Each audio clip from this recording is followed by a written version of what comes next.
chronique numérique avec Crésus et la facture QR. Crésus.ch. Avec vous, Anouche Setaga, journaliste au Temps, spécialisé dans les nouvelles technologies. Aujourd'hui, Anouche, vous nous parlez d'arnaque. Et oui, vous êtes sans doute nombreux à vous dire depuis quelques jours « Ouf, heureusement que je n'habite pas à Rolle ».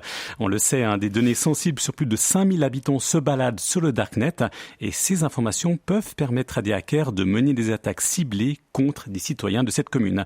Alors, ce matin, j'ai envie de vous dire que nous sommes tous un tout petit peu des Rolloises et des Rollois, car nous avons tous, une fois ou l'autre, vu nos données volées par des pirates. Alors que ce soit Yahoo, Facebook ou même tout récemment Audi, toutes ces sociétés se sont faites pirater et forcément des informations sur nous se trouvent aujourd'hui sur le Darknet.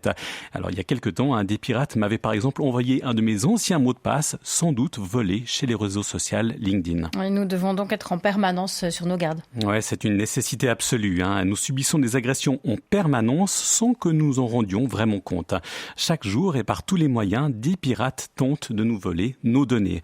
Alors il y a bien sûr les arnaques par email de plus en plus sophistiquées. Comme moi, Valérie, vous recevez sans doute de faux messages envoyés soi-disant par la poste et ces emails ressemblent de plus en plus à des messages légitimes.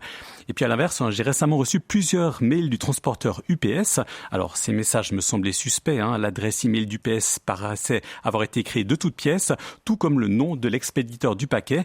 Et pourtant, UPS m'a bel et bien livré ce colis. Alors comme quoi, même si vous êtes très attentif, il devient de plus en plus difficile de distinguer le vrai du faux. J'imagine que les hackers s'intéressent de plus en plus à nos téléphones. Oui, absolument. Cette semaine, j'ai ainsi reçu un message d'une certaine Sophia Ray. Cette fausse personne ne m'a pas écrit un simple SMS. Non, elle m'a contacté par l'application sécurisée Signal. Et depuis un numéro enregistré en Suède, elle m'a envoyé un message sonore de 4 secondes, un petit texte en allemand et un lien vers un site web. Alors, je n'ai ni écouté le message, ni cliqué sur le lien.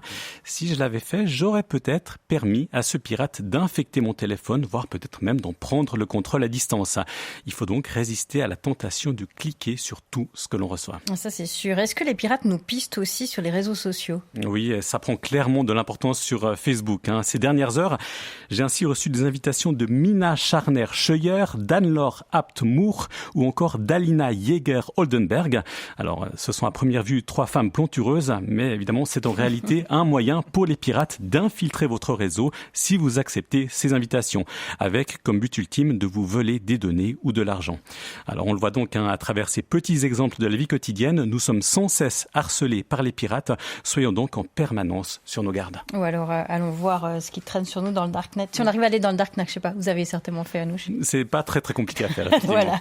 Merci beaucoup pour votre chronique, Anouche Setaga.